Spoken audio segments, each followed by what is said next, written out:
It was a balmy summer evening in New York City, the kind where the humidity clings to your skin like an unwanted ex, and the city lights twinkled with the promise of scandalous revelations. July 27, 2025, to be exact, a date that would etch itself into the annals of late-night television lore as the night comedian Leanne Morgan, the queen of Southern sass and suburban survival stories, unleashed a tempest that left host Andy Cohen's Watch What Happens Live set looking like the aftermath of a Category 5 hurricane. But oh, darlin', this wasn't just any walk-off. This was a full-blown, pearl-clutching, glass-shattering confrontation that started with giggles over menopause and ended with Leanne's heels clicking furiously down the Bravo hallway, her laughter echoing like thunder. Buckle up, because this story's got more twists than a backroad in Tennessee, and it's all true, or at least, as true as Hollywood headlines get. Let's rewind the tape, shall we? Leanne Morgan wasn't just any guest on Andy's clubhouse that night. At 62, with her silver-streaked hair piled high like a crown of wisdom and a few too many, bless your hearts, Leanne had clawed her way from the PTA meetings of Knoxville to Netflix specials and sold-out arenas. Her comedy, pure gold, tales of raising hellions, surviving empty nests, and navigating the minefield of Southern politeness while secretly plotting revenge on your neighbor's yapping chihuahua. She'd just wrapped filming for her new sitcom Leanne, a hilarious romp about midlife reinvention starring herself and Third Rock from the Sun alum Kristen Johnston. The promo gods at Bravo had paired them perfectly, two women who'd seen it all, from alien sitcoms to hot flashes that could power a small city. Andy Cohen, Bravo's golden boy with his impeccable suits and that mischievous glint in his eye, was in top form. The clubhouse was buzzing, pink drinks flowing, the audience decked out in sequins and skepticism, ready for the usual mix of shady Real Housewives tea and celebrity confessions. Kristen and Leanne sauntered in like they owned the joint, Leanne in a floral wrap dress that screamed, "I baked biscuits this morning but could still whoop your ass if needed," and Kristen channeling her inner Sally O'Malley with a wink and a shimmy. The crowd ate it up. Andy kicked things off with the tried and true Watch What Happens Live playbook, light banter, a dash of innuendo, and a game segment that always teeters on the edge of chaos. First up was the Clubhouse Quickie, Andy's rapid-fire questionnaire designed to peel back layers faster than a bad spray tan. Leanne settled into her velvet stool, fanning herself dramatically with a Bravo-branded fan. "All right, Leanne," Andy purred, his voice dripping with that signature charm, "what does it really mean to be a true Southern lady?" Leanne leaned in, her eyes sparkling like sweet tea on a porch swing.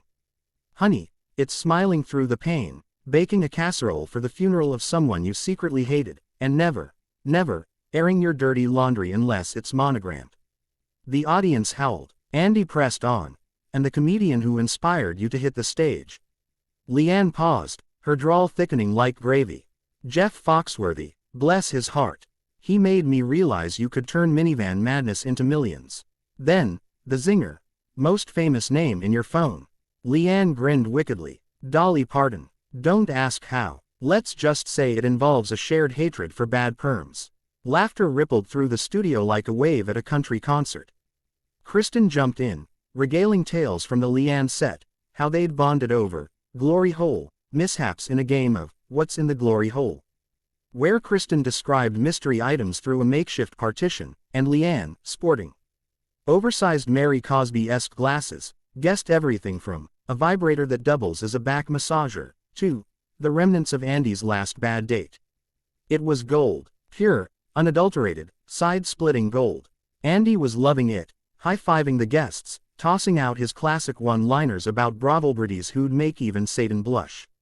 For a solid 15 minutes, it felt like the perfect storm of comedy, no drama, just delight. But then, like a rogue thunderclap on a clear day, the skies darkened. Andy, ever the provocateur, decided to pivot to the Plead the Fifth segment, a WWHL staple where guests dodge or spill on juicy hypotheticals. He lobbed an easy one at Kristen. "Would you rather relive your Third Rock days or join a Housewives franchise?" Kristen fired back with a quip about aliens being less toxic than Teresa Giudice. Then, Andy turned to Leanne, his smile sharpening like a switchblade. "Leanne, you've built this empire on raw, unfiltered Southern truth. But let's get real. In your new sitcom, you're playing a version of yourself, divorced, fabulous, unapologetic. What's the one family secret you've buried deeper than Granny's moonshine recipe? And don't plead the fifth. The fans want the dirt. The room hushed. Leanne's fan stopped mid-flap. You could hear the ice clinking in Andy's cocktail glass. What Andy didn't know, or maybe he did, the sly fox, was that Leanne's life wasn't just fodder for laughs. Her specials touched on heavy stuff. Losing her husband to cancer after 40 years, raising 4 kids through grief's ringer, and clawing back to joy one punchline at a time.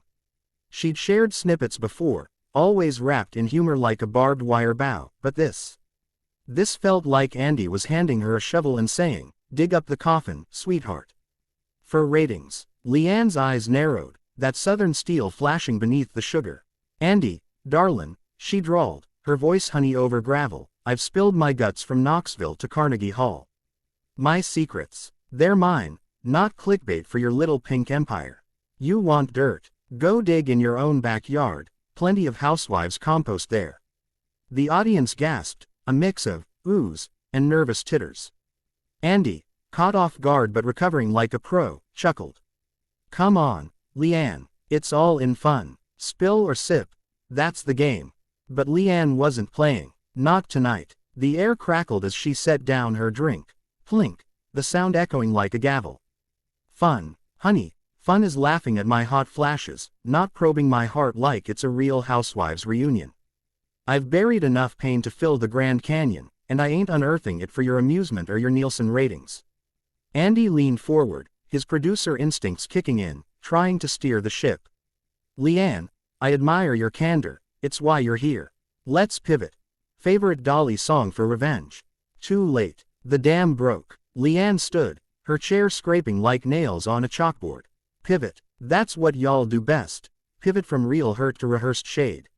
I came here to talk comedy, not therapy. Bless your heart, Andy, but tonight, I'm done. The studio froze. Kristen reached out a hand. Leanne. Wait, but Leanne was already moving, her heels a staccato rhythm of defiance. She paused at the edge of the set, turning back with a smile that could curdle sweet tea.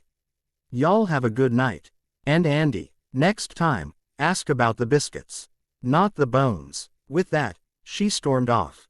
Not a sprint, mind you, Leanne Morgan doesn't sprint. She saunters with purpose, like a queen exiting a court of fools. The clubhouse door swung shut behind her, leaving a vacuum of stunned silence. Andy, red-faced but game, ad-libbed.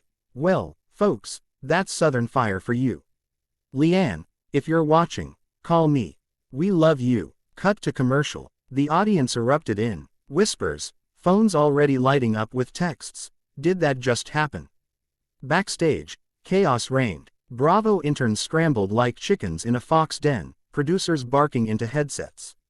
Kristen, bless her, tried to lighten the mood with a joke about glory holes leading to alternate dimensions, but even she looked shell-shocked. Leanne, she didn't flee to her dressing room in tears. No, ma'am, she beelined for the green room, poured herself a stiff bourbon from the hospitality bar, and called her agent. Book me on Conan next. Or Colbert, anywhere but pink drinks and pity probes. By the time the episode wrapped, social media was ablaze. Hashtag Leanne storms off trended faster than a housewife's hair pull, with fans flooding X, formerly Twitter, and TikTok. Queen Leanne said nope and I stan. Andy pushed too far. Protect Southern icons at all costs. Memes exploded. Leanne's exit gif looped with dollies. Jolene, audio, captioned, don't take my authenticity, Andy Cohen. The fallout. Oh, it was a doozy. By morning, Variety and TMZ had scooped the story. Leanne Morgan walks off WWHL after tense exchange. Is this the end of comedy on Bravo? Andy, ever the diplomat, issued a classy tweet. Last night was real, raw, and respectful. Leanne Morgan is a force, grateful for her honesty. More power to her. Sparkling heart hashtag WWHL. Leanne fired back from her verified account. Appreciate the love, y'all. Life's too short for forced facades. Back to the road. Catch me laughing, not pleading. Throwing kisses. Her Netflix special views spiked 300%, and Leanne the sitcom got a premature renewal buzz. Kristen Johnston even started a podcast called Glory Hole Confessions, in solidarity, interviewing comics about boundaries in the biz. But here's the deeper layer, the one that lingered like cigar smoke in the clubhouse. This wasn't just a spat. It was a reckoning. In an industry built on oversharing, where pain is packaged as punchlines and vulnerability as the new viral, Leanne drew a line in the sand, or maybe the grits. She reminded us that behind every "bless your heart" is a heart that's been broken, mended, and armored with wit. Andy, he learned a lesson in timing, dialing back the digs in subsequent episodes. And the fans, they got a masterclass in grace under fire. Fast forward to November 8, 2025, and the dust has settled into legend. Leanne's touring arenas, dropping a memoir titled Southern Storm, surviving the spotlight and the hot flashes, and yes, she's back on TV, but on her terms, guest hosting the Kelly Clarkson Show with stories of triumph, not trauma. Andy invites her back every season. She sends a fruit basket with a note, "Biscuits next time." The clubhouse heals, but the scar, it's a badge of honor. And so, in the grand tapestry of showbiz squabbles, Leanne Morgan's storm-off stands tall, a whirlwind of wit, wrath, and unyielding womanhood. Moral of the story: never underestimate a Southern lady with a full tank of sass and an empty glass of patience. The end, or is it just intermission?